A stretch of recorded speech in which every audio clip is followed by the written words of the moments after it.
Почитувани, добре дојдовте во уште едно издание на Спорт Плюс. Овој пат тема на разговорот ќе биде кошарката, а по тој повод гостин во нашето студио Тони Стојановски, тренер на градскиот кошаркарски клуб Охрид. Добре дојде. Добре ве најдов, ви благодарам за поканата и еден поздрав до вашите гледачи. Минатиот викенд остваривте уште една победа во тековното првенство, се оди по планот, колку што може да се забележи по табелата. Солвано беше борец во Велес и предстои езерското дерби со Црндрим, без оглед на тоа што тие се на дното на табелата, сепак е тоа ривалитет и нема да биде едноставен надпревар. Како се подготвувате и со какви амбиции влегувате во овој надпревар, пред се во каква атмосфера? Точно така, без разлика што Црндрим се наоѓа на дното на табелата, самиот епитет езерско дерби си го носи својата тежина на надпреварот. Јас секогаш пристапувам, тргнувајќи од мене, исто така и ги спремам и моите играчи, да го почитуваат секој противник, без разлика на кое место се наоѓа на табелата, така да како према сите надпревари, така ќе пристапиме и сега овој викенд против Црндрим. Победата ни е многу битна, со самата победа остануваме во трката за борбата за четврто место, што и до негдека носи предност на домашен терен во плейофот. Да го објасниме тоа малку за сите кои не следат. Амбициите се на клубот оваа година, нели, да се настапи во плейофот, меѓутоа да се направи чепар повеќе, за тоа е потребна подобра пол позиција во разигрувањето. Сега сме петти, го бркаме четвртото место. Точно така, да. Во плейофот влегуваат првите најдобро 8 пласирани екипи. Предноста ја имаат од прво до четврто место на домашен терен екипите. На четврто место се наоѓа екипата на КК Ангели, кои се лански прволигаши, а ние двата надпревари ги добивме со над 10 разлика. И доколку на крајот од сезоната испадниме со исти број на бодови, ние сме во подобра позиција, го заземаме тоа четврто место. Меѓутоа има уште 7 кола, има уште да се игра, па ќе видиме како ќе биде до крајот на сезоната. Каков е здравствениот билтен, како стоиме? Здравствениот билтен, моментално имаме еден повреден играч кој сега се рехабилитира, нема да биде во состав со Црндрим. Меѓутоа можам да сметам на другите момци и слободно да кажам дека во Борец изигра одличен надпревар и сметам дека истото ќе опружат и сега со Струга. Да, за сите кои не следат, да спомнем и тоа дека надпреварот се игра во сабота во 15 часот во Билјани извори. Билјани извори, да. Струга е млада екипа, млади дечки, добри дечки, спремни. Ние нема да подклекниме на тоа, значи играме, како што кажав, го респектираме секој противник, ќе гледаме да дадеме максимум што можеме да ги добиеме тие два бода кои ни се многу доста битни и да оствариме 10-та победа во оваа сезона. Градскиот кошаркарски клуб Охрид постои во овој формат 3 години. Дали се оди според планот и кои се амбициите на клубот и кога го планирате, да кажеме, ајде, пикот на оваа генерација? Точно така, ова ни е трета сезона од кога постои градскиот кошаркарски клуб. Првите амбиции кога го формиравме, стартувајќи во ќе зборам за втората лига, ни беше главна цел опстанок во таа втора лига, бидејќи кога стартувавме ние беше една втора лига поделена на исток и запад и беше, мислам дека ја сочинува околу 20 екипи.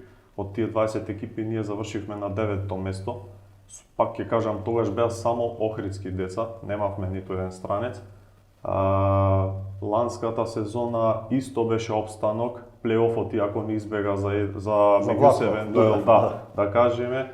Меѓутоа оваа сезона сме на добар пат, костурот на екипата го сочинува, да кажам, 70-80% охридски деца, потпомогнати со тројца играчи од другите градови, од кои тие се млади, 2001 и 2002 година, двајца репрезентативци до 20 години. Имаме вклучено младинци од младите категории кои работат на тренинзи и воедно се и во состав кога се играат надпреварите во втората лига и можам да кажам дека се оди според планот. Она што ме радува и ги радува сите љубители на спортот е работата со младите категории, колку деца има во младите категории и како стојат работите на тој план. Градскиот кошаркарски клуб Охрид, за потсетување, беше еден од добитниците на наградата на манифестацијата најдоброто од спортот во Охрид, токму и поради работата со младите категории. Точно така, во врска со младите категории, броиме околу 200 членови, приближно. Работат четворица тренери. Имаме 5 генерации кои се надпреваруваат во младинските категории. Имаме машка категорија до 14, 16 и 18 години, имаме женска категорија до 16 и 18 години. Оваа сезона имавме и повик на двајца кошаркари кои беа повикани на поширокиот список до 14 години, се извинувам. Имаме успеси исто и во младите категории, имаме добри резултати, како што кажавме, главна цел ни е полека степ бај степ да ги надоградуваме и да ги носиме да играат во втората лига, дај Боже да влеземе и во првата, да бидеме и конкурентни. Значајно е тоа што ќе има база во градскиот кошаркарски клуб, а и тој ќе има од каде да црпи таленти во иднина. Што се случува со македонската кошарка?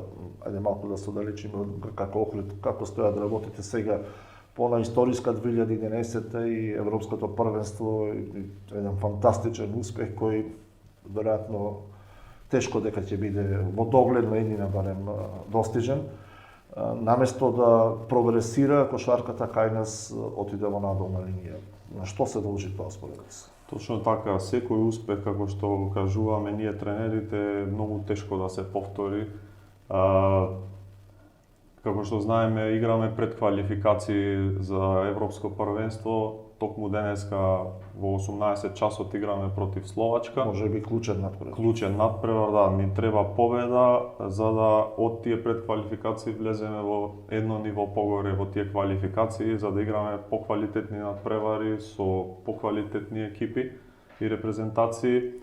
Во врска со играчите има доста голема промена во генерациите. Знаеме дека од таа 2011 во состав остануваат само браќата Војан и Дамјан Стојановски, така да друго е све млади дечки. Јас пак ќе кажам, процес е, треба да се верува во тој процес, треба да им се верува и на тренерите кои си ја работат таа работа во репрезентацијата и дека преку ноќ ништо не бидува. Морат, данокот знаеме се плаќа години за да можеме да иставиме нешто позитивен резултат. Променето ли е нешто во сваќањето воопшто кај луѓето во кошаркарскиот спорт, дека она што и го спомнати не може ништо преку ноќ и дека за да се постигне и квалитет, меѓутоа и успех, потребна е работа темелно и потребен е професионализам не само кај играчите кои планираат професионално да се занимаваат со кошарка, меѓутоа и кај тренерите. Колку е сега тоа променето, колку на професионалците им е оставена кошарката во овој момент и колку добиваат шанса вистинските луѓе? Мислам дека е променет и пристапот и све околу тоа.